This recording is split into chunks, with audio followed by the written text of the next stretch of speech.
সুখদেব গোস্বামী আমার বসিয়াছেন ব্যাসাসনে,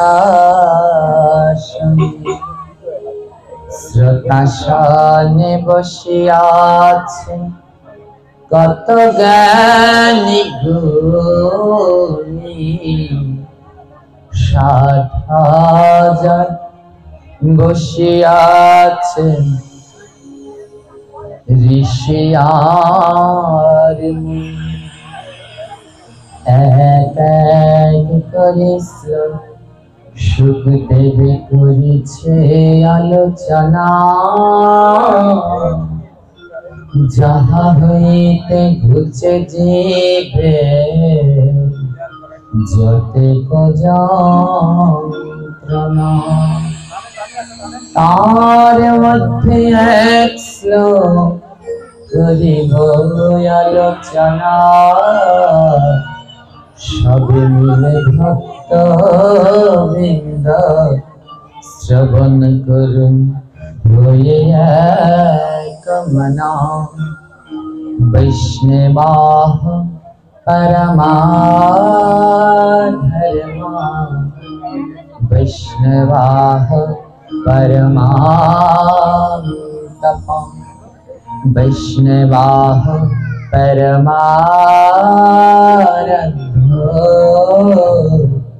वैष्णवाः परमागुरा। भगवान এই শ্লোকে জীবের উদ্দেশ্যে বলছে, বৈষ্ণব আহ পরমা ধর্ম। এই জগতে যত ধর্ম রয়েছে তার ভিতরে পরম শ্রেষ্ঠ, যার উপরে আর কিছু নাই, সে হচ্ছে বৈষ্ণব ধর্ম। বৈষ্ণব আহ পরম তপ।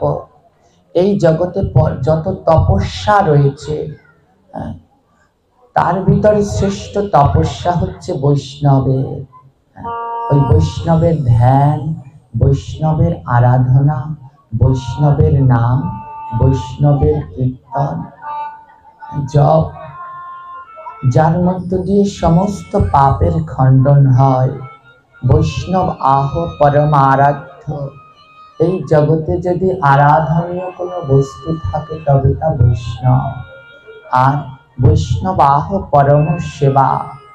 জগতে যত সেবা আছে তার ভিতরেও শ্রেষ্ঠ হচ্ছে বৈষ্ণব সেবা। তাই শাস্ত্র বলছে, বৈষ্ণব সেবা ছাড়া নিস্তার পাইছে কেবা। বৈষ্ণব সেবা ছাড়া জগতে কে নিস্তার পেয়েছে, কার রক্ষা আছে? আর কি বলছে, বৈষ্ণব আহ পরম গুরু। এই জগতে বিবিধ প্রকার গুরু আছে, সেই গুরুই সদ্গুরু। যেই গুরু বৈষ্ণবীয় আচরণ পালন করে, যেই গুরু শিক্ষা দেয় ভক্তি পথে যেতে, যেই গুরু শিক্ষা দেয় শিষ্যদেরকে প্রসাদ পেতে, যেই গুরু শিক্ষা দেয় শিষ্যদেরকে প্রত্যাহ 16 মালা জপ করতে, যেই গুরু শিক্ষা দেয় সদা সত্য বলতে, জগতে সেই গুরুই হচ্ছে পরম গুরু। পরম গুরু। গুরুদেবের কাজ কি? গুরুদেবের কাজ হচ্ছে শিষ্যকে ভক্তি পথে নেয়া।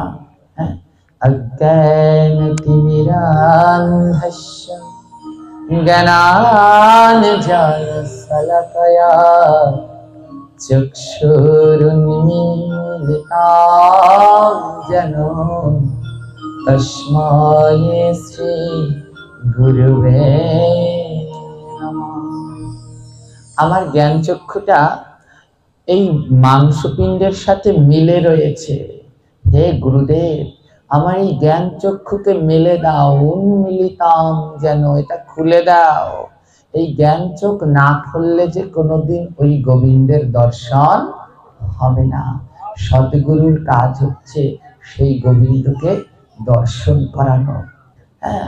এই গুরু অনেক হয়, কিন্তু প্রকৃত শিষ্য খুব কম হয়।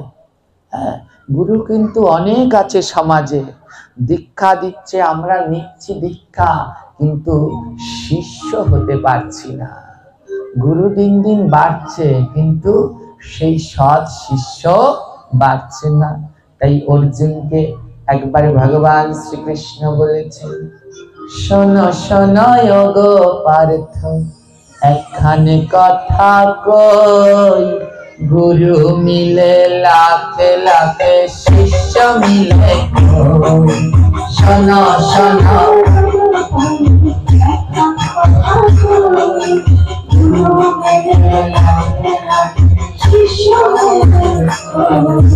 শোনো শোনো গো পার্থ, একখানে কথা কই, গুরু মিলে লাখে লাখে শিষ্য মিলে কই। শোনো শোনো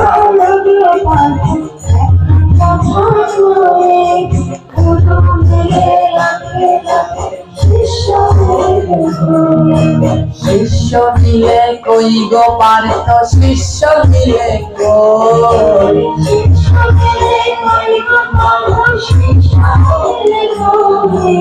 শিষ্য মিলে কই গো পার্থ, শিষ্য মিলে কই।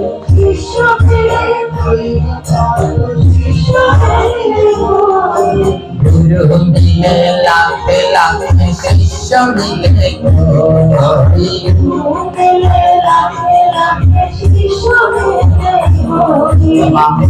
শিষ্য শিষ্য তো সেই যে গুরুদেবের আদেশ পালন করে।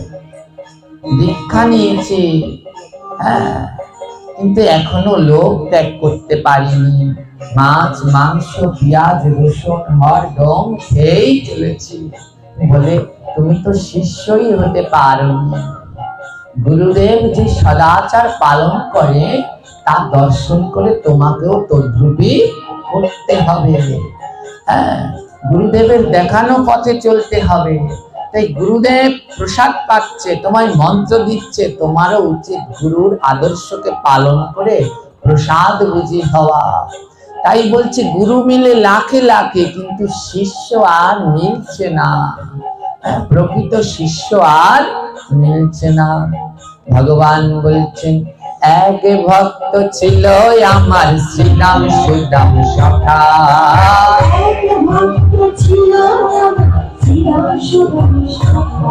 আরে এক ভক্ত ছিল আমার শ্রীরাম সুদাম সখা।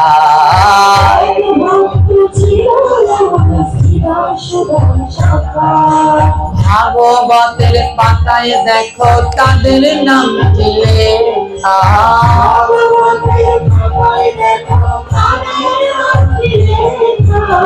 এক ভক্ত ছিল আমার শ্রীরাম সুদাম সখা।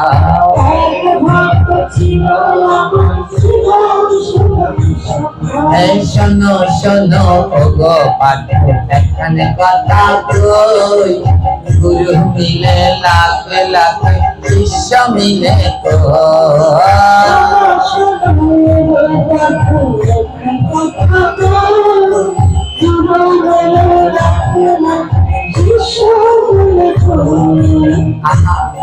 শ্রীরাম সুদাম সখা।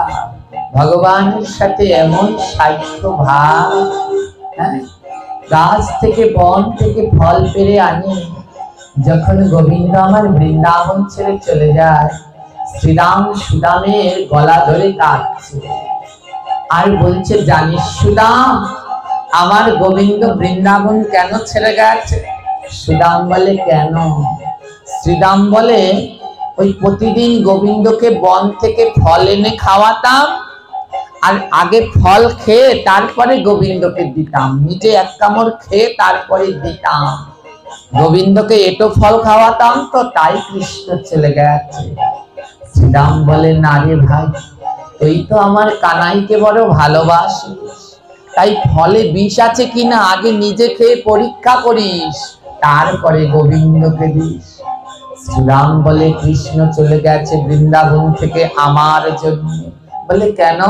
আরে রাত্রবেলায় ঘুমানোর সময় আমি কৃষ্ণের গায়ে পা দিয়ে ঘুমাতাম, তাই ভগবানের গায়ে পা দিতাম, তো তাই বোধহয় রাগ করে চলে গেছে। এরা হচ্ছেন ভক্ত।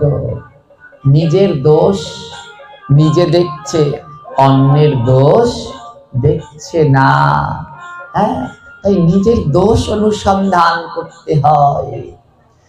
শ্রীরাম অনুসন্ধান করছে তার দোষ, সুদাম অনুসন্ধান করছে তার দোষ। তাই আজও ভাগবতের পাতায় এই পরম ভক্তদের কথা উল্লেখ আছে। শিষ্য যদি গুরুর সেবায় সর্বস্ব বিতরণ করতে পারে, গুরু বাক্য অক্ষরে অক্ষরে পালন করতে পারে, তাহলে শিষ্যের আর ভয় নাই।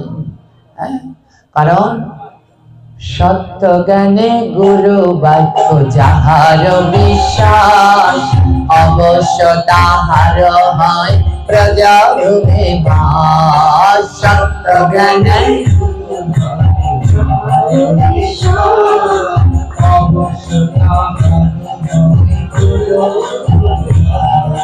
ব্রজভূমে বাস, ও গো ব্রজভূমে বাস।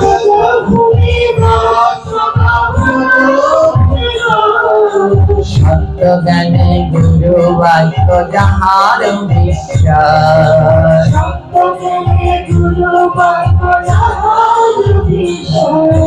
অর্থাৎ গুরুদেব যা বলেন তা যদি সত্যজ্ঞানী বিশ্বাস করতে পারে, তাহলে অবশ্যই তার ব্রজভূমে বাস হবে। পুরাকালে এক সদ্গুরু ছিলেন, সেই সদ্গুরুর নাম অচ্যুতানন্দ বাবাজি মহারাজ। বাবাজি মহারাজ সবাইকে নাম করাতেন আর নামের বন্যায় জগৎজিৎকে ভাসাতেন। যেইখানেই যেতেন সঙ্গে তার সহস্র শিষ্যদেরকে নিয়ে বাবাজি নাম করতেন আর ভক্তদেরকে সঙ্গে নিয়ে সবাইকে নাম করাতেন।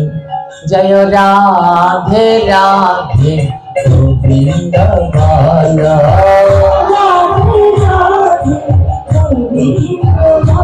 জয় রাধে রাধে গোবিন্দ বল।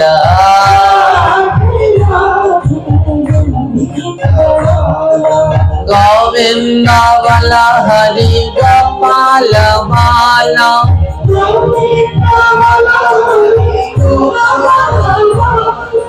গোবিন্দ বল হরি গোপাল বালা।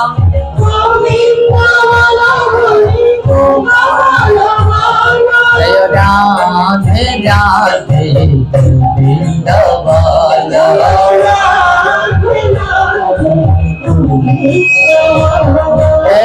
যতই বলো লাগে রে ভালো,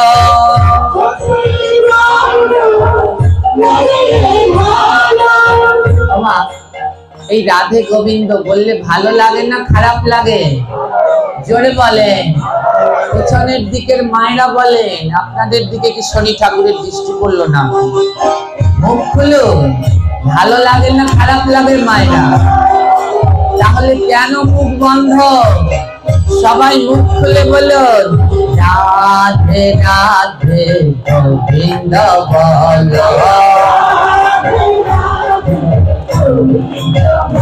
জয় রাধে রাধে গোবিন্দ বল।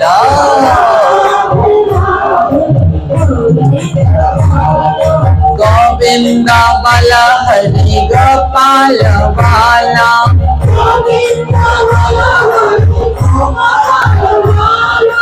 গোবিন্দ বল হরি গোপাল বালা। জয় রাধে রাধে গোবিন্দ বল, জয় রাধে রাধে গোবিন্দ বল।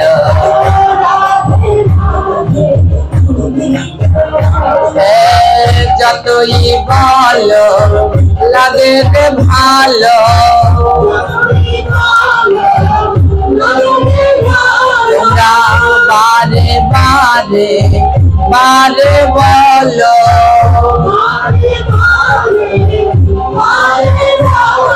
ওই রাধে কৃষ্ণ গোবিন্দ বলো।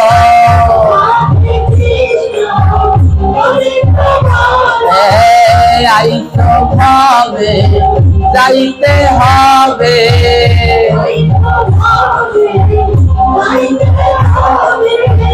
রাধে গোবিন্দ নাম কি বলো,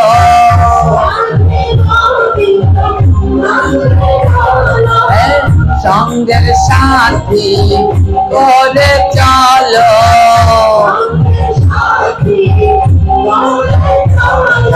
রাধে রাধে কৃষ্ণ বলো, জয় রাধে রাধে কৃষ্ণ বলো, একবার দুবাহু তুলিয়া এলিয়া দুলিয়া, একবার দুবাহু তুলিয়া এলিয়া দুলিয়া, জয় রাধে রাধে কৃষ্ণ বলো, জয় রাধে রাধে কৃষ্ণ বলো, রাধে রাধে, জয় রাধে রাধে কৃষ্ণ বলো, রাধে রাধে, জয় রাধে রাধে কৃষ্ণ বলো, রাধে রাধে, রাধে রাধে।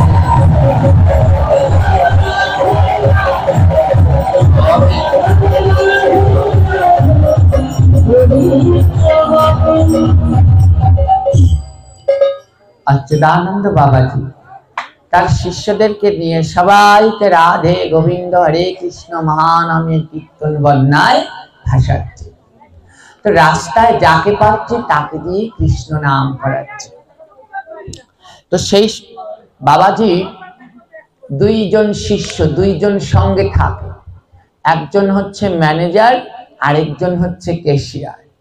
হ্যাঁ, যেমন সব সংগঠনে থাকে না, প্রত্যেক যে বিভিন্ন গুরুদেবের সংগঠন রয়েছে, তো একজন অচ্যুতানন্দ বাবাজির সঙ্গে দুজন সব সময় থাকে, একজন তার ক্যাশিয়ার, আরেকজন তার টাকা পয়সা রাখে, আরেকজন হচ্ছে সভাপতি ম্যানেজার যা রয়েছে সে। তো যিনি সভাপতি ম্যানেজার তার নাম শ্যামল, আর যিনি টাকা পয়সা জমা রাখে তার নাম কমল। এই শ্যামল কমল গুরুদেবের সঙ্গে সঙ্গে সব জায়গায়। আজ বাবাজি যখন কীর্তন করতে করতে রওনা দিয়েছেন না, পথের মধ্যে এক ভক্ত, তার সাথে বাবাজির দর্শন হয়েছে, তার নাম কৃষ্ণদাস। কৃষ্ণদাস হচ্ছে এমনি ভগবানের ভক্ত, অনেক দিন ধরে গুরু সন্ধান করছে, কিন্তু সেরকম মনের মতো করে গুরু পাচ্ছে না। তো যখন অচ্যুতানন্দ বাবাজিকে দর্শন করেছে, তার মনের ভিতরে ভাবনা হলো, এ সদ্গুরু, এই বাবাজির কাছ থেকে যদি আমি দীক্ষা পাই, তাহলে যদি আমি উদ্ধার হতে পারি। কৃষ্ণদাস বাবাজির চরণ জড়িয়ে ধরেছে, বাবাজি বাবাজি। বাবাজি বলে, কি হয়েছে, তুমি কে, তোমার নাম কি বাবা? কৃষ্ণদাস বলছে, আমি এক অধম, আমার নাম কৃষ্ণদাস, বড় সাধ করে আপনার কাছে এসেছি, দীক্ষা নেব। ও, দীক্ষা নেবে, বেশ। আমার সদ্গুরু তো যারা শুদ্ধ পরম্পরা, তাদের কাছে গেলে পরেই সাথে সাথে দীক্ষা দেয় না। তাদের কাছ থেকে দীক্ষা নিতে হলে অনেক কঠিন পরীক্ষা দিয়ে ধাপে ধাপে তারপরে দীক্ষা গ্রহণ করতে হয়। বাবাজি মহারাজ যে কাছে গিয়ে কৃষ্ণদাস বলছে, বাবা আমি দীক্ষা নেব। বাবাজি বলছে, শোন বাবা, এখন বাড়ি চলে যা। বলে, আমি তো দীক্ষা নিতে এসেছি। বলে, এখন চলে যা, বাড়ি গিয়ে আগে দিয়ে খা, তারপরে দেব তোকে দীক্ষা। আগে গিয়ে দিয়ে খা, অর্থাৎ কি, ভগবানকে দিয়ে প্রসাদ পাওয়ার চেষ্টা করো। ওমা, দীক্ষার আগে আমরা যে পাপ করব সেইগুলো শুধুই আমাদের। দীক্ষার পরে আমরা যে পাপ করব তার অর্ধেক পাবে গুরুদেব। হ্যাঁ, শিষ্যকে বলছে, যা বাবা, আগে বাড়িতে গিয়ে সদাচারী হওয়ার চেষ্টা করো, আগে বাড়িতে গিয়ে প্রসাদ বুঝি হওয়ার চেষ্টা করো। দীক্ষা এত সহজ না, আগে ভগবানকে দিয়ে খেতে শেখো। একটু কষ্ট করে পেতে হয়। বাবাজি কৃষ্ণদাসকে একটা উপমা শোনাচ্ছে, শোনো। তোমার মতো এক শিষ্য গুরুদেবের কাছে গিয়েছিল দীক্ষা নিতে। গুরুদেব শিষ্যকে বলছে, শোন, তোকে আমি দীক্ষা দেব, কিন্তু আগে একটু সেবা করতে হবে। শিষ্য বলে, কি সেবা করব গুরুদেব? গুরুদেব একটা মাটির কলসি দিল। গুরুদেব বলছে, নাও শিষ্য, এই মাটির কলসি করে প্রতিদিন গঙ্গা থেকে জল এনে আমার আশ্রমের যত গাছ আছে এই গাছে গাছে জল দেবে, এই আশ্রমের সব গাছে জল দেবে। যেই দিনকে আমি বুঝবো তুমি দীক্ষা নেওয়ার উপযুক্ত, সেই দিন আমি তোমায় দীক্ষা দেব, সেই দিন আমি তোমায় দীক্ষা দেব। একটা মাটির কলস দিল। আমাদের দীক্ষা নেওয়ার জন্য ধৈর্য সয় না। সদ্গুরুর কৃপা পেতে হলে ধৈর্য ধরে থাকতে হয়। কারণ সদ্গুরুর কৃপা এক জন্মে হয় না। ব্রহ্মাণ্ড তরিতে তরিতে কোন ভাগ্যবান জীব গুরু কৃষ্ণ প্রসাদে পাই ভক্তি লতা বীজ। ওই কৃষ্ণ ভক্তি পেতে হলে ব্রহ্মাণ্ডটাকে ঘুরতে ঘুরতে কোন জন্মে সদ্গুরুর কৃপা হলে তবে হবে, নচেত নয়। আজ গুরুর কাছে আগে শিষ্য গিয়েছে, গিয়ে বলে, গুরুদেব আমায় দীক্ষা দিন। শিষ্য, গুরুদেব বলে, আগে সেবা করো। একটা মাটির কলস দিয়েছে, যাও এই কলসি করে জল এনে আশ্রমের গাছে গাছে দাও। শিষ্যটি ভেবেছিল একদিন জল দিলে বোধহয় পরের দিন দীক্ষা দিয়ে দেবে। প্রথম দিন আশ্রমে জল দিয়ে পরের দিন সকালবেলা গিয়ে বলছে, গুরুদেব সব গাছে জল দিয়েছি, আমায় দীক্ষা দিন। গুরুদেব বলছে, বেটা দিতে থাক, হ্যাঁ দিতে থাক, জল দিতে থাক। একদিন, দুদিন, 3 দিন, 4 দিন। 4 দিন জল দেওয়ার পরে শিষ্য অধৈর্য হয়ে গেছে। এতদিন জল দেওয়া লাগে দীক্ষা নিতে হলে? সব গুরুদেবের কাছে গেলে তো এমনি দীক্ষা দিয়ে দেয়, আর এর কাছে কেমন গুরুর কাছে এসেছি, 4 দিন জল দিলাম এখনো দীক্ষা দিল না। 5 দিনের দিন আবার জল আনতে গেছে। শিষ্যটা মনে মনে বলছে, যত নষ্টের গোড়া এই মাটির কলস। এই কলস যদি না থাকতো তাহলে আমার আর জলানাও লাগতো না, আমায় দীক্ষা দিয়ে দিত। শিষ্য কি করছে? 5 দিনের দিন মনে মনে ভাবছে, আজ যখন জল আনতে যাব রাস্তার মধ্যে কলসটা ভেঙে ফেলবো, আর গুরুদেবকে এসে বলবো, গুরুদেব কলস ভেঙে গেছে, তাহলে আর আমায় জল আনতে বলবে না, আমায় দীক্ষা দেবে, আমি চলে যাব। যেই কথা সেই কাজ। শিষ্য কলস নিয়ে রওনা দিয়েছে। রাস্তার ভিতরে একটা গভীর জায়গা দেখে, জঙ্গল দেখে কলস নিয়ে সেই জঙ্গলের ভিতরে ঢুকেছে, কেউ যেন না দেখে। আবার তো এবার কলসটাকে ভাঙবে, তো হাতে ধরে কলসটাকে যেই মাটিতে ছুঁড়ে মারবে, যখনই মারবে একজন বলে উঠছে, দাঁড়াও দাঁড়াও বলে একজন চিৎকার দিয়ে উঠেছে। আর সেই শিষ্য ভয়ে থরথর করে কাঁপছে, মনে করেছে কোনো ভূত পেতনি হবে জঙ্গলের ভিতরে। চারদিকে তাকিয়ে দেখে কেউ নাই। শিষ্য মনে মনে ভাবছে, এটা বোধহয় মনের ভুল। দ্বিতীয়বার কলসটা ধরেছে, আবার আছাড় মারবে। যেই আবার আছাড় মারতে গেছে, আবার শব্দ হয়েছে, দাঁড়াও। শিষ্য চারদিক ভালো মতো খুঁজে দেখছে, কে আমায় দাঁড়াও বলছে। চারদিক খুঁজে দেখে কোথাও কেউ নাই। তৃতীয়বার শিষ্য মনে মনে ভাবছে, এটা ভুলই হবে। তৃতীয়বার আবার কলসটি যেই আছাড় মারতে গেছে, আবার শব্দ, দাঁড়াও। শিষ্য তখন ডাক দিয়ে বলছে, কে কে বারবার আমাকে দাঁড়াও দাঁড়াও বলছে? কলসির ভিতর থেকে আওয়াজ আসছে, আমি মাটির কলসি কথা বলছি। শিষ্য অবাক হয়ে গেলেন, মাটির কলসি? তাকিয়ে দেখে, হ্যাঁ, কলসির ভিতর থেকে আওয়াজ হচ্ছে। মাটির কলসি বলছে, হ্যাঁ আমি কথা বলছি। আরে এই শিষ্য, অল্প সময়ে তাড়াতাড়ি দীক্ষা পাওয়ার জন্য বেকুল শিষ্য, আমি কথা বলছি। শিষ্যটি বলছে, মাটির কলস কথা বলে? মাটির কলসটা বলে, হ্যাঁ বলে। ভক্তের ছোঁয়া লেগে যদি পাথর মানুষ হয়ে যেতে পারে, ভক্তের ছোঁয়া লেগে যদি কুকুর কথা বলতে পারে, ভক্তের ছোঁয়া লেগে, হ্যাঁ, ভক্তের ছোঁয়া লেগে যদি পাথর গলে যায়, কুকুর কথা বলে, তাহলে আমি মাটির কলসি বাদ করব কেন? মাটির কলসি বলছে, শোনো শিষ্য, তোমাকে আমার জীবনের কথা বলি। মাটির কলস তার জীবনের কথা বলছে। শিষ্য বলে, কি? বলে, শোনো, এই যে আজকে তুমি কলসটা দেখছো, একদিন আমি কলস ছিলাম না, জানো, একদিন আমি মাটি ছিলাম। হ্যাঁ, নদীর পাশের একটা ক্ষেতে আমি মাটি ছিলাম। তখন আমার খুব কষ্ট। প্রতি বছর কৃষকরা এসে নাঙল দিয়ে আমার বুকটাকে চিরে ফালা ফালা করে দিত, কোদাল দিয়ে ইচ্ছে মতো কোপাতো, ডলন দিয়ে ইচ্ছে মতো ডলতো, আমার বুকে ফসল চাষ করত, আবার এসে নাঙল দিয়ে ফালা ফালা করত, কি যন্ত্রণা। শিষ্য বলে, তারপর কি হলো?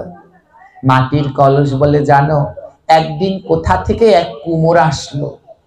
কুমোর এসে তার কোদাল দিয়ে আমি যেইখানটায় ছিলাম সেইখান থেকে মাটি নিল, এক সাজি মাটি কুমোর নিয়ে গেল। হ্যাঁ, আমি ওই ক্ষেতের ভিতরে বসে বসে গোবিন্দকে ডাকছিলাম, প্রভু আমি তো মাটি, আমার তো মাটি হয়ে মাটি করে জন্ম দিয়েছো, আমি কি তোমার সেবায় লাগবো? যেদিন কুমোর আমায় কেটে নিয়ে আসলো, কুমোর তার বাড়িতে নিয়ে আসলো, জানো, বাড়িতে এনে ওই মাটিগুলো ফেলে কুমোর আর কুমোরনি দুজনে মিলে আমাকে কি পারান পারালো। তুমি আমাকে ভাঙছো, আমার কষ্টের কথা শোনো। কুমোর আর কুমোরনি মিলে ওই দেখেন না, কলসি বানানোর আগে মাটি দিয়ে পাড়ায়, খুব করে আমাকে পাড়ালো। কলস শিষ্য বলে, তারপরে কি হলো? তারপরে যখন আমি একেবারে নরম হয়ে গেলাম, তখন আমাকে একটা চক্রের ভিতরে বসালো, আর সেই এক সাজি মাটি দিয়ে 5টা কলস তৈরি হলো। আমরা 5 জন কলস হলাম, কিন্তু আমি কলস হয়ে শুধু ভগবানকে ডাকছি, প্রভু যেন তোমার সেবায় লাগতে পারি, তোমার সেবায় লাগতে পারি। 5টা কলসি তৈরি করে কুমোর রোদে শুকো দিল। যখন রোদে শুকোতে দিয়েছে, কড়া রোদ, সেই রোদের ভিতরে আমাদের কি যন্ত্রণা। সেই যন্ত্রণায় আমরা রোদের ভিতরে শুকাতে লাগলাম, জানো। ওই যন্ত্রণা সহ্য করতে না পেরে ওখানে একটা কলসি ফেটে গেল, রইল 4টা কলসি। যখন শুকিয়ে একেবারে খনখনে হয়ে গেলাম, কুমোর 4টা কলসিকে এনে গরম আগুনের ভিতরে দিয়ে দিল। সারা রাত আমরা আগুনে পুড়তে লাগলাম, সে কি যন্ত্রণা, সে কি যন্ত্রণা। ওই 4টা কলসির ভিতরে আগুনের যন্ত্রণা সহ্য করতে না পেরে একটা কলসি ওখানেই ভেঙে গেল। রইলাম আমরা 3 জন। কুমোরের বউ সকালবেলায় 3 জনকে সেই পুন থেকে বের করলো। বের করবার সময় ধাক্কা ধাক্কিতে আরো একটা কলস ভেঙে গেল। রইলাম আমরা 2 জন। 2 জনকে কুমোর হাটে নিয়ে গেল। কতজন আসলো, ওমা দেখবেন হাড়ি কলস কেনার সময় হাত দিয়ে চাপড়ে চাপড়ে দেখে। জানো, জানো শিষ্য, কতজন কলস কিনতে এসেছে? আর এসে এসে চর মারছে, থাপ্পড় মারছে, আমাদেরকে পরীক্ষা করছে। কিন্তু আমি শুধু ভগবানের কাছে প্রার্থনা করছি, ভগবান যেন গোবিন্দ সেবায় লাগতে পারি, অভক্তের বাড়িতে যেন তুমি আমায় পাঠিও না। এত কষ্ট করে কলস হলাম, যেন গোবিন্দ সেবায় লাগতে পারি। জানো, ঠিক সেই সময় আসলো তোমার গুরুদেব। তোমার গুরুদেব হাতের ভিতরে আসলো ঠিক সেই সময়। তোমার গুরুদেব এসে ওই দুইটা কলসি জলের ভিতরে চুবালো, চুবিয়ে দেখে একটা কলসি ছিদ্র, জল উঠছে। ওকে নিল না, আমাকে নিয়ে গেল তোমার গুরুর আশ্রমে। ও শিষ্য, তোমার গুরুর আশ্রমে যেতে ওই মাটি থেকে আরম্ভ করে আমায় শুকাতে হয়েছে, পুড়তে হয়েছে, কত চড়-থাপ্পড় খেতে হয়েছে। তারপরে আমি এই কৃষ্ণের সেবায় লেগেছি। আজ তুমি আমায় ভাঙছো, মাত্র 4 দিন গাছে জল দিয়েই গুরু সেবা, গোবিন্দ সেবা পেতে চাও, আর আমি এতটা পরিশ্রম করে আজ গুরু গোবিন্দের সেবায় লাগছি। বলো, অশিষ্য, তুমি আমায় ভেঙো না। অনেক কষ্ট করে এই পর্যন্ত এসেছি। অচ্যুতানন্দ বাবাজি বলছে, শোন কৃষ্ণ দাস, গুরু দীক্ষা পেতে হলে এমন কষ্ট করতে হয়।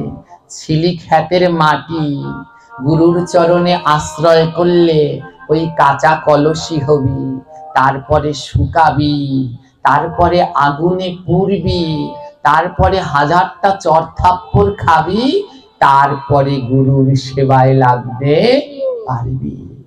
কৃষ্ণদাস বলে, বা গুরুদেব, তাহলে আজ্ঞা করুন, আমায় কি করতে হবে? গুরুদেব বলে, শোন, আজ বাড়ি গিয়ে ওই কাজ করে যা পাবি, যা অর্থ সম্পদ পাবি, যা রোজগার করে চাল ডাল যা আনবি, রান্না করে প্রতিদিন গোবিন্দকে ভোগ লাগাবি আর প্রসাদ পাবি। পারবি? শিষ্য বলে, পারবো বাবা। আর কি? গুরুদেব জপের মালা দিয়ে দিল। এই মালায় রোজ হরিনাম জপ করবি, নিয়ম করে প্রত্যাহ জপ করবি। পারবি? কৃষ্ণদাস বলে, হ্যাঁ গুরুদেব, পারবো। গুরুদেব, আমি কবে দীক্ষা পাবো? বলে, শোন, আমি যেমন ভাবে তোকে প্রসাদ পেতে বললাম আর হরিনাম করতে বললাম, এইভাবে করতে থাক। সময় হলে আমি তোকে বলে দেব, আমি তোকে বলে দেব তোর সময় হয়েছে, তখন তুই আমার কাছে যাস, দীক্ষা পেয়ে যাবি। কৃষ্ণদাস বাড়িতে ফিরে গেছে। আরে বাড়িতে ফিরে গিয়ে স্ত্রীকে বলছে, শোনো, আজ আর এই আগের বাসন কোসনে কাজ হবে না, ওসব বাদ, ছাড়ি বেবিচার, আজ থেকে করব আমি কৃষ্ণের সংসার। ও বাপ, ও আগের ওই আমিষ বাসন কোসন সব বাদ, এখন যা পাবো গোবিন্দকে দিয়ে প্রসাদ পাবো। স্ত্রীকে বলে, তুমি কি আমার সাথে আছো? কৃষ্ণদাসের স্ত্রীও পরম ভক্ত, তাদের 2 ছেলে। কৃষ্ণদাসের স্ত্রী বলে, হ্যাঁ স্বামী, আমি আপনার সঙ্গে আছি, তাহলে চলো আজ থেকে আমরা কৃষ্ণের সংসারে করি। ছাড়িবে ভিচার, করব কৃষ্ণের সংসার। ছাড়িবে বিচার, করব কৃষ্ণের সংসার। ছাড়িবে বিচার, করব কৃষ্ণের সংসার। ছাড়িবে বিচার, করব কৃষ্ণের সংসার। মহাপ্রভুর আজ্ঞা করিব হৃদয়ে লালন।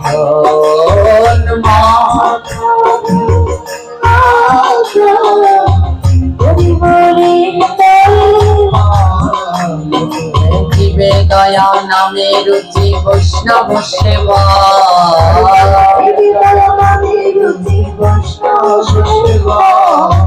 ইহা বিনা ধর্ম নাই, শোনো সনাতন।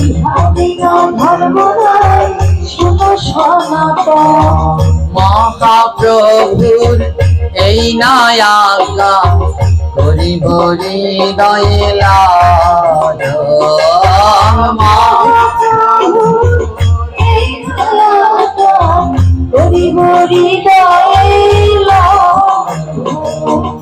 অক্ষরে অক্ষরে প্রতি মুহূর্তে করিব এই আজ্ঞা পালন।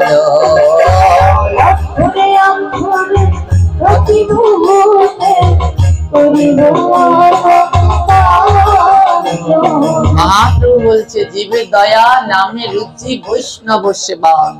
কৃষ্ণদাস বলছে আজ থেকে আর জীব হত্যা করব না আমরা, আজ থেকে জীবকে দয়া করব, ভগবানের প্রসাদ পাবো। নামে রুচি, গুরুদেব যে নামের মালা দিয়েছে তাতে নাম করব। আর কি? আর বৈষ্ণব সেবন। বাড়িতে যে বৈষ্ণব আসবে যা পারি তাদেরকে সেবা দিব। এইভাবে কৃষ্ণদাসের চলিতে লাগিল,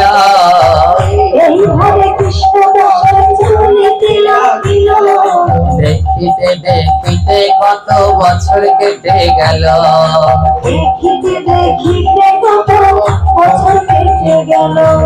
একদিন স্বপ্ন মাঝে দেখিবারে পায়, গুরু বলে আয় রে শিষ্য আমার কাছে আয়।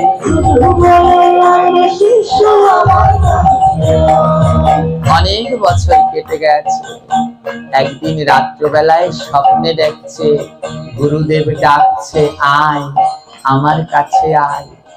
পরের দিন সকালবেলা কৃষ্ণদাস ঘুম থেকে উঠে আর দেরি করলেন না, ছুটলেন গুরুদেবের আশ্রমের উদ্দেশ্যে।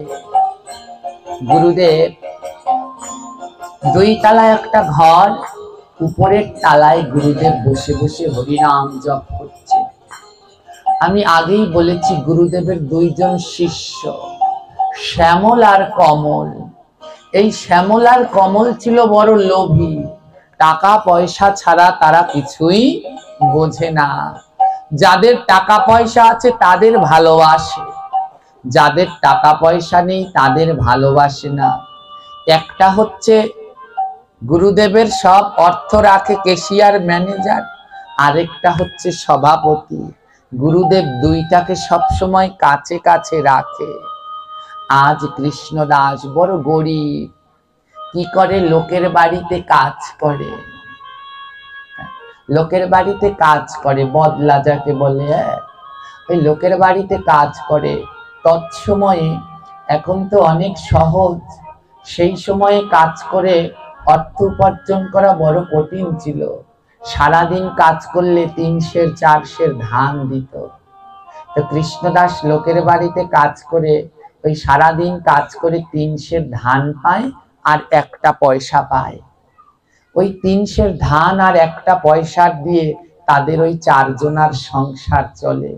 হ্যাঁ, ওই দিয়ে তার ওই স্ত্রী প্রতিদিন ধান আনে স্বামী, ওই স্ত্রী রাত্রবেলায় সেই ধান সেদ্ধ করে, তারপরে আবার কড়ইতে তেলে ওই ধান শুকায়, তারপরে রাত্রবেলায় ঢেকিতে ওই ধান ভেনে চাল বের করে, তারপরে সেই চাল দিয়ে সকালবেলায় ভাত রান্না করে। কতটা কষ্ট করে তার স্ত্রী। তো এইভাবে চলতে লাগলো বেশ। তার এইভাবে তাদের সংসার কঠিন ভাবে চলতে থাকে। তো তার স্ত্রী বনলতা, সে অনেক কষ্ট করে। আজ গুরুদেবের কাছে যখন স্বপ্ন দেখেছে কৃষ্ণদাস সকালবেলা ছুটতে ছুটতে গুরু আশ্রমে এসেছে, গায়ে ছেঁড়া পোশাক, একটা ছেঁড়া ধুতি, ললাটে তিলক, গুরুদেব গুরুদেব বলে ডাকছে।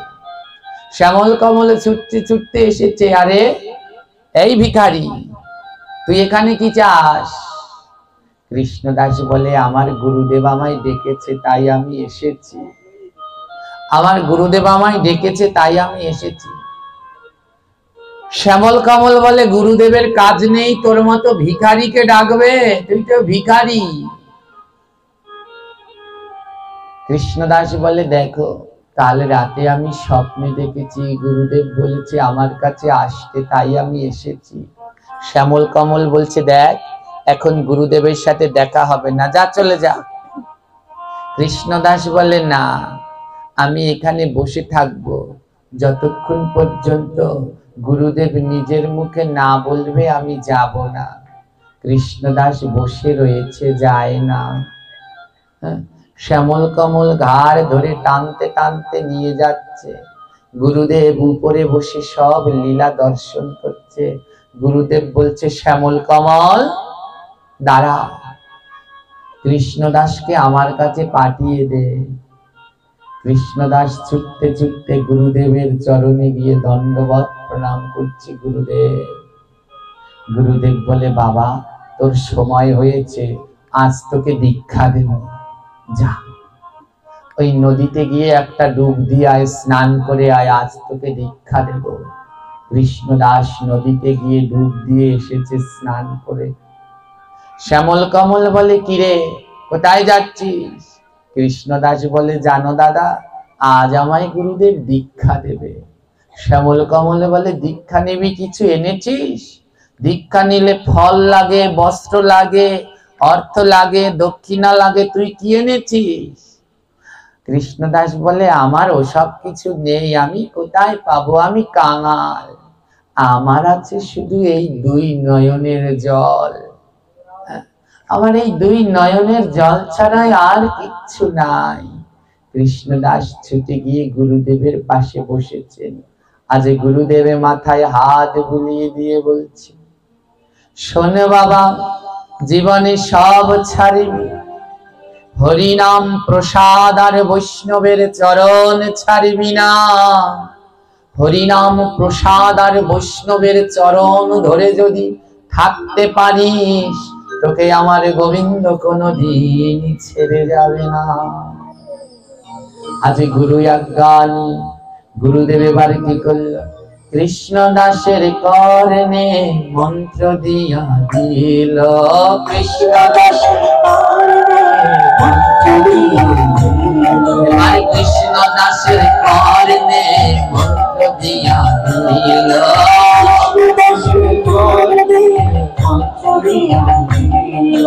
গুরু মন্ত্র পাইয়া সে নাচিতে লাগিল।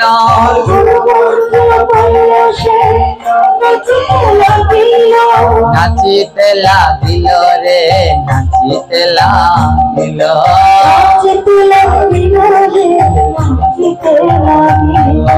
গুরুদেবের মন্ত্র পেয়ে দেহের ভিতরে দিব্য ভাব, প্রেম ভক্তির উদয় হয়েছে, আর উন্মাদ হয়ে নৃত্য করতে শুরু করেছে।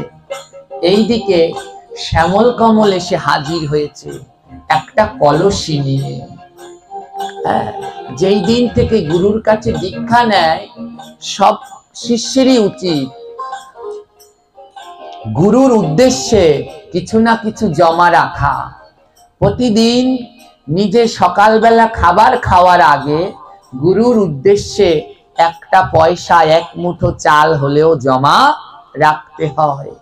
একে বলে মঙ্গল পাত্র। আজ শ্যামল কমল একটা কলসি নিয়ে এসেছে। কৃষ্ণদাসকে বলছেন নে। কৃষ্ণদাস কলসি নে।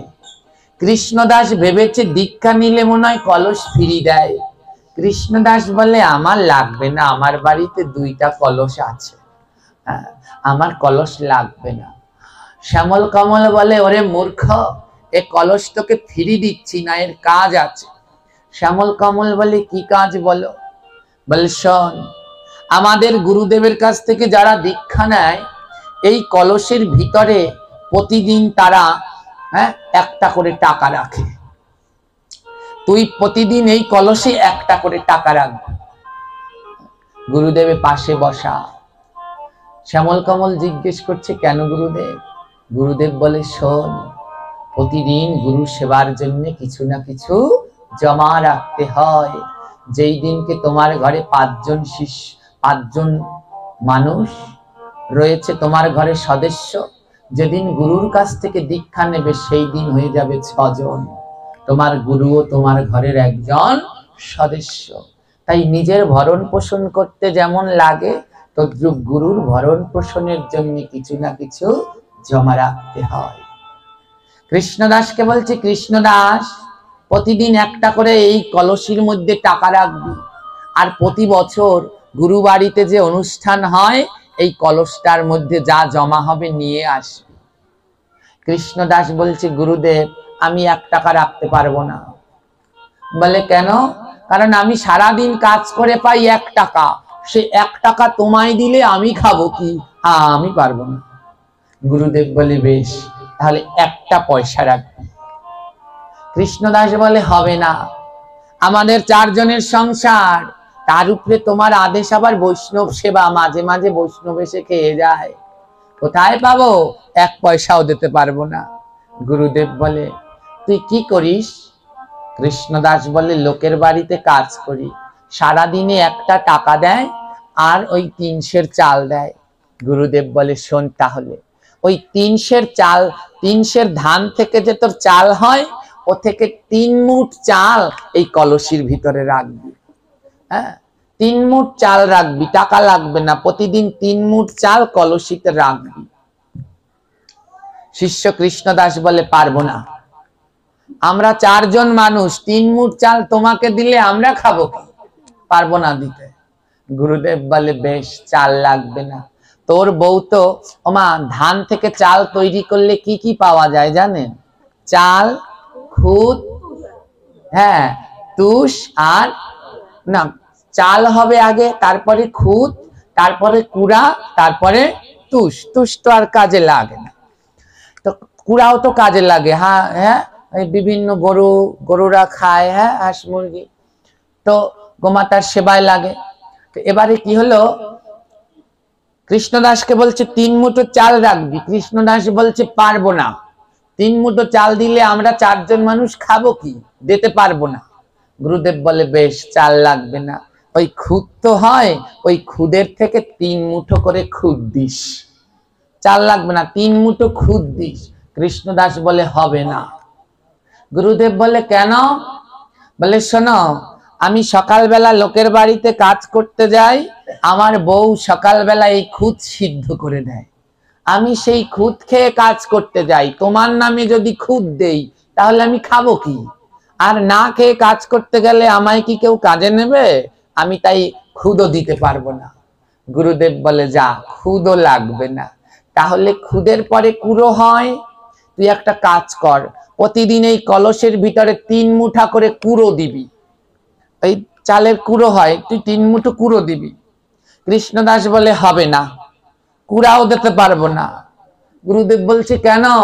কৃষ্ণদাস বলছে শোনো, এই কুড়া বেচে, এই কুড়া আমি তো আমার বউকে কোনো টাকা দিতে পারি না, আমার বউ এই কুড়া জমিয়ে রাখে, তারপরে সেই কুড়া বিক্রি করে তারপরে আলতা, সিঁদুর, তিলক এই কিনে নিয়ে আসে। তোমাকে কুড়া দিলে পরে আমার স্ত্রী সিঁদুর কিনবে কি দিয়ে? তাই কুড়াও দিতে পারবো না। গুরুদেব বলে বেশ, কুড়াও লাগবে না। কুড়ার পরে কি হয়? তুষ। বলছে তাহলে 3 মুঠ করে তুষ রাখবি এই ঘটের ভিতরে, তবু রাখবি, গুরু সেবা থেকে বঞ্চিত হবি না। আমা আপনারা রাখেন? এই যে যারা দীক্ষা নিয়েছেন কে কে রাখেন? হাত তুলুন তো দেখি গুরু সেবার জন্য। যায়নি তাই এই কয়জন মাত্র, আর সব কয়টায় গেলেন। প্রতিদিন রাখতে হয়, 1টা টাকা হলে 1টা টাকা গুরুর নামে প্রণাম করে রাখবেন।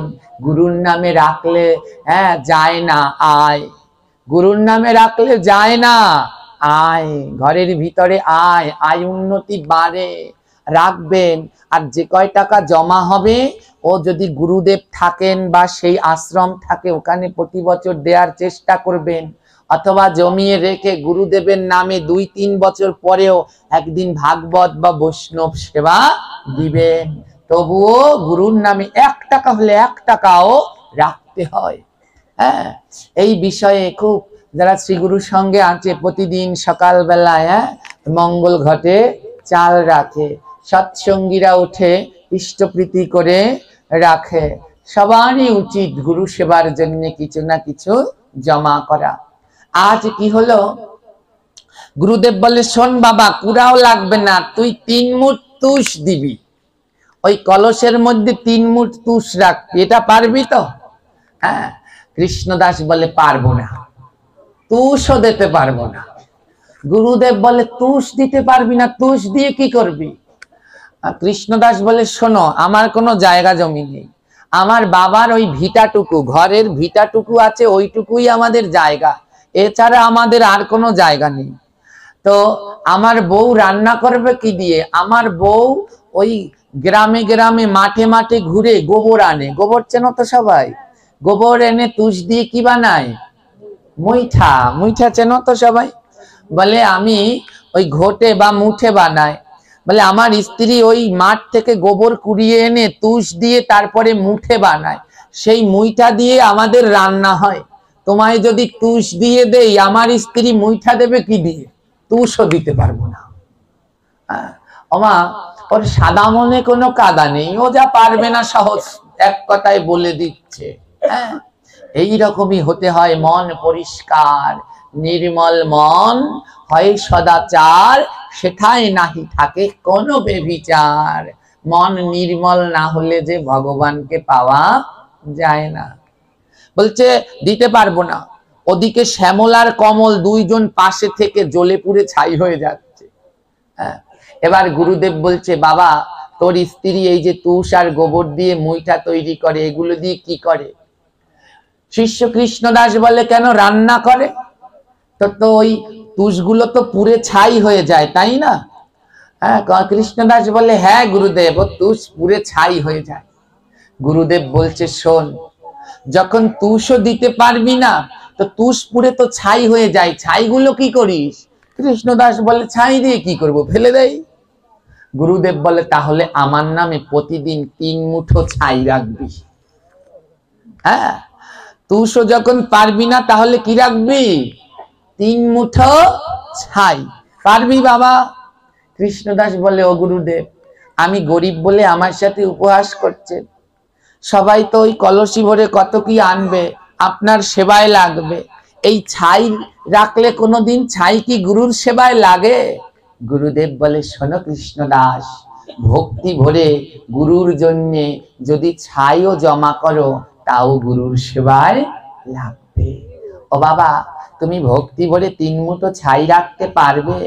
কৃষ্ণদাস বলে গুরুদেব, যদি আপনার সেবায় ছাই লাগে, কারণ গুরু বাক্য কোনোদিন মিথ্যা না, সত্য জ্ঞানে গুরু বাক্য যাহার বিশ্বাস, তাই আপনার বাক্য কোনোদিন মিথ্যে হবে না। যদি আপনার সেবায় ছাই লাগে, তাহলে আমি 3 মুঠো করে ছাই রাখবো। গুরুদেব বলেন নে, তাহলে এই কলসটা নিয়ে বাড়ি যা, আর বাড়ি গিয়ে ওই ভগবানের নাম জপ করবি, সংসারের কাজ করবি, আর এই কলসির মধ্যে 3 মুঠো করে ছাই রাখবি। কৃষ্ণদাস বলে বেশ গুরুদেব, তবে তাই হবে। ওমা কলসটা নিয়ে মনের আনন্দে বাড়িতে গেছে, স্ত্রীকে বলছে শোনো, আমি দীক্ষা নিয়ে এসেছি, গুরুদেব বলেছে গুরু সেবার জন্য কিছু রাখতে। স্ত্রী বলে আমাদের এই দারিদ্রের সংসারে কি রাখবো? কৃষ্ণদাস বলে গুরুদেব অনুমতি দিয়েছে 3 মুঠো করে ছাই। 3 মুঠো করে ছাই রাখবে বনলতা, প্রতিদিন রান্নার পরে ওই ছাই থেকে 3 মুঠো ছাই গুরুর নাম করে কলসে রেখে দেবে। বনলতা বলে বেশ, তা কি গুরুর সেবায় লাগবে? কৃষ্ণদাস বলে হ্যাঁ, গুরুদেব যখন বলেছে তখন লাগবে। ওমা বনলতা আর কৃষ্ণদাস তারা ওই মুখে নাম আর হাতে ঘরের কাজ করে, আর ওই প্রতিদিন রান্নার পরে ওই রান্না থেকে 3 মুঠো করে ছাই নিয়ে ওই গুরুদেবের উদ্দেশ্যে ঘটের ভিতরে রেখে দেয়। হাতে কর গৃহ কর্ম, মুখে বল হরি। হাতে কর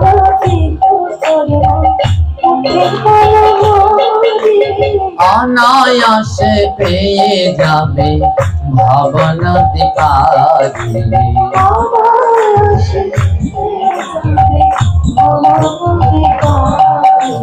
হাতে কর গৃহ কর্ম, মুখে বলা হরি হাতে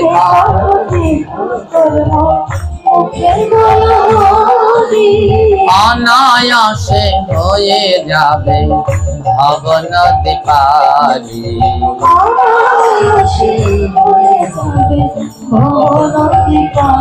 তোমরা পার হয়ে যাবে গো তোমরা পার হয়ে যাবে গো অনায়াসে ভব নদী পার হয়ে যাবে গো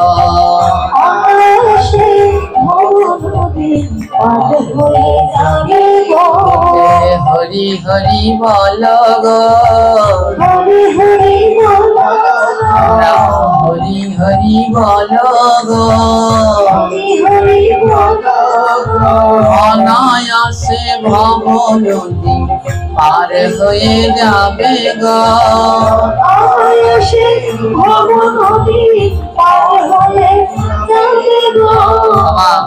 স্বামী আর স্ত্রী হাতে কাজ করে মুখে নাম নেয় সকালবেলা ছাই হয়েছে যখন ছাই রান্না করে ছাই হয়েছে এবার স্ত্রীকে বলছে ওগো বনলতা গুরুদেবের নামে আগে ছাই রাখো কলসে বনলতা 3 মুঠো ছাই রাখলো এবার কৃষ্ণদাস বলে 3 মুঠো রেখে বাকিটা ফেলে দিয়ে লাভ কি সব রেখে দাও গুরুর সেবায় যখন লাগবে তো 3 মুঠো রেখে বাকিটা ফেলবে কি করতে ও সব ছাই কলস ভরে রেখে দাও ওমা 2 দিনের ভিতরেই কলস ভরে গেছে ছাইতে স্ত্রী বনলতা বলে স্বামী 2 দিনেই তো কলস ভরে গেছে এখন কি করব কৃষ্ণদাস বলে চিন্তা করো না গুরু যখন বলছে সেবায় লাগবে আমি যেই বাড়িতে কাজ করি ওদের ধানের কাজ তো বড় বড় ধানের বস্তা আছে কালকে বস্তা নিয়ে আসবো ওমা তারা মুখে ওই কৃষ্ণ নাম করে আর ছাই রান্না করে যা ছাই হয় সব বস্তার মধ্যে ভরে জয় গুরু বলে জয় গুরু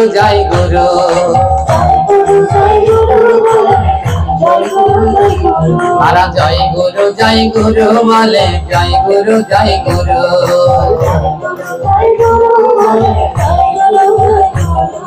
তুমি গুরু কল্পতরু জয় গুরু জয় গুরু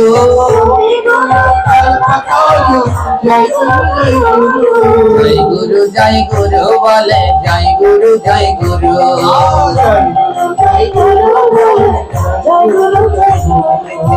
গুরুর নাম করে আর ছাই জমা করে জমা করতেই লাগলো 1 বছর হয়ে গেল 1 বছরে 100 বস্তা ছাই হলো কয় বস্তা ছাই হয়েছে 100 বস্তা আর গুরুদেবের আশ্রমের বাৎসরিক অনুষ্ঠান এসে গেছে সব শিষ্যের বাড়িতে নিমন্ত্রণ এসেছে কৃষ্ণদাসের বাড়িতে নিমন্ত্রণ এসেছে তোমরা 1 বছর ধরে যে যা জমা করেছো সব নিয়ে এবার গুরুবাড়ির উদ্দেশ্যে রওনা দাও ওমা ওই গ্রামে গুরুদেবের যত শিষ্য কেউ চাল জমিয়েছে কেউ ডাল কেউ টাকা যে যা পেরেছে কারো 1 কলস হয়েছে কারো 1 ব্যাগ কারো 1 বস্তা সবাই নিয়ে নিয়ে গুরুবাড়িতে রওনা দিচ্ছে কেউ হাতে নিয়েছে কেউ ক্যাতে কেউ মাথায় সবার অল্প 1 বস্তা 1 ব্যাগ কিন্তু কৃষ্ণদাসের কয় বস্তা হয়েছে